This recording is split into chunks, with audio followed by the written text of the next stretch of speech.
let's talk a little bit about the digestive system.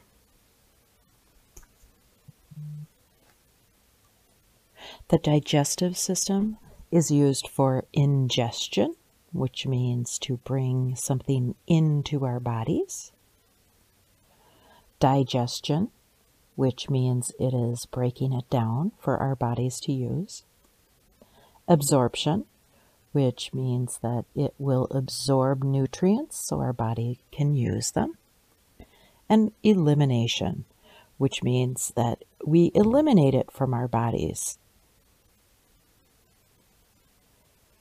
So our mouth is actually the first part of our digestive system. We have teeth and saliva that start the process of food being able to be used for nutrients.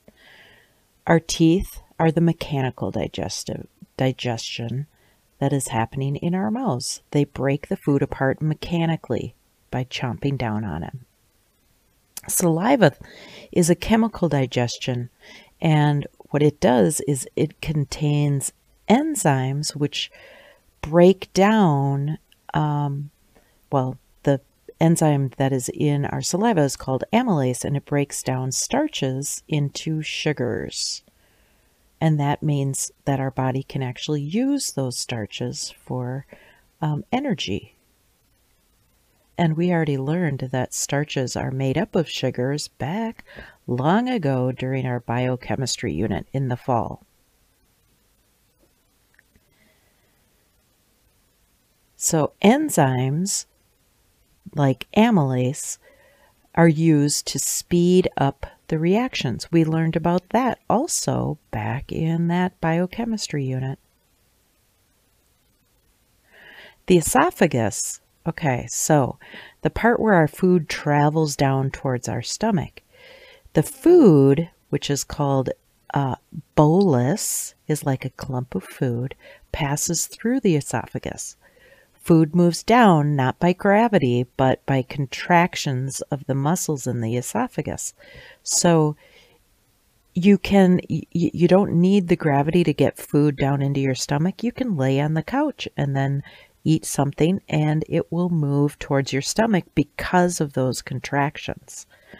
Let's see if I can get this to work here. Look at this. Pretty fancy. Let's do it again. That bolus is being contracted down the esophagus toward the stomach.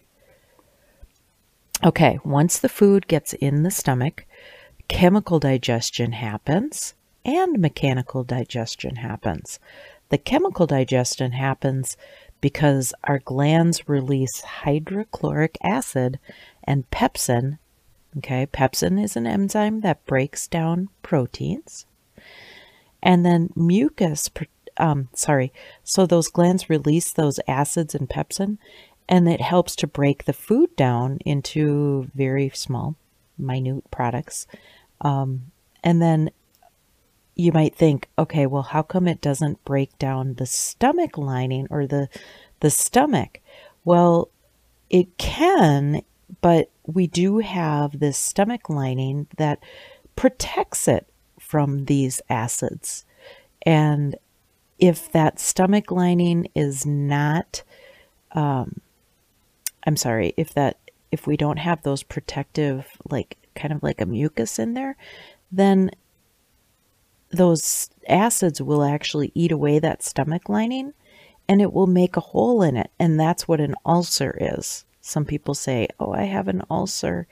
Well, that's what it is. It's a hole in the stomach lining. It's not a hole all the way through the stomach, but in that lining just on the inside, and it hurts. It hurts really bad. Sometimes it can bleed, and that would be called a bleeding ulcer. Mechanical digestion, you guys know your stomach actually moves and churns to mix your food a little bit. That's the mechanical part. Okay, so acid reflux in this star down here is what heartburn is.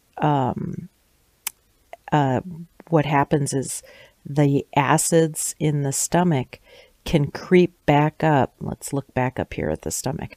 These acids can sometimes creep back up into here and it starts burning away this esophagus, and it hurts. That's what heartburn is. So people take Tums or Rolaids, and when they take Tums and Rolaids, a Rolaid or a Tum is a very basic alkaline product, and it makes this a little bit more neutral so it doesn't hurt so bad.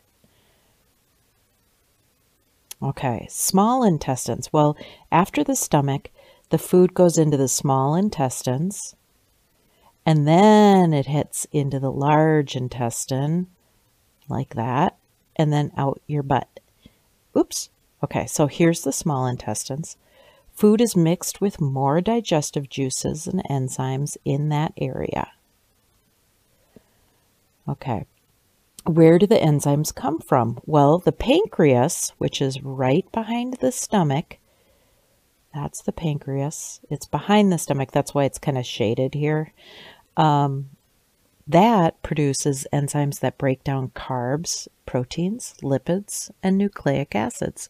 You remember those big words there? Those are from the biochemistry unit. Those are all the macromolecules, those really big molecules that food is made up of. And that's what the pancreas produces, is the enzyme to break those down. Okay. It also produces sodium bicarbonate, which also neutralizes that stomach acid so it doesn't go out of control and start burning up our stomachs too much. The liver produces bile. That helps in fat digestion and prevents fat from clumping together. So you really do want bile, otherwise the fats in foods they just won't digest as well.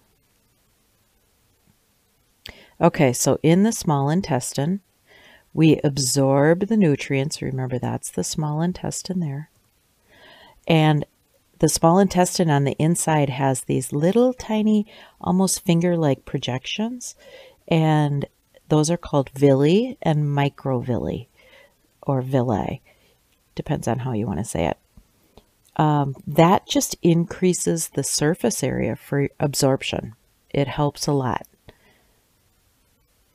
Okay, the large intestine, once the food makes it into the large intestine, that is that appendix. Remember, we learned about that earlier this year.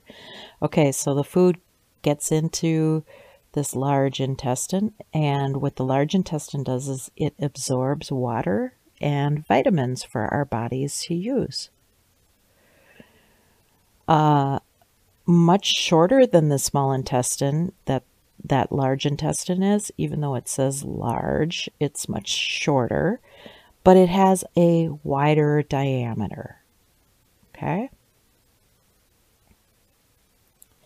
Too much water absorbed by the body out of this large intestine makes it so your poop is really hard, and that's called constipation. If your body doesn't take in enough of the water, then your poop is really soft, and that's called diarrhea.